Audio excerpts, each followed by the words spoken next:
সমস্যা হয়ে যাবে। আংশিক জ্ঞান নিয়ে যদি আপনি কোরআন সুন্নাহ গবেষণা করে মাসআলা বের করতে যান, সমস্যা হয়ে যাবে, আপনি বিভ্রান্ত হয়ে যেতে পারেন, যেহেতু সব জ্ঞান আপনার নাই। যেমন কিছু মানুষ বিভ্রান্ত হয়ে গেছে, কোরআন সুন্নাহ গবেষণা করে বলছে যে হাদিস আর মানার দরকার নেই, কোরআন মানলেই হবে। হ্যাঁ, এরকম অনেক মানুষ বের হয়েছে এখন। অনেক মানুষ দেখলাম সেদিন বলছে যে কোরআন সুন্নাহ গবেষণা করে দেখেছে যে নবী সাল্লাল্লাহু আলাইহি ওয়াসাল্লাম শেষ নবী নন, আরও নবী নাকি আসতে পারে, নাউজুবিল্লাহ।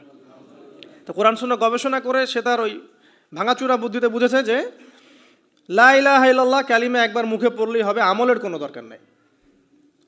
আবার এক শ্রেণী বের হচ্ছে, ওরা বলছে যে কবিরা গুনাহ যদি করে কেউ, কবিরা গুনাহ যদি কেউ করে ফেলে সে কাফের হয়ে যাবে, তাকে হত্যা করা যাবে, নাউজুবিল্লাহ।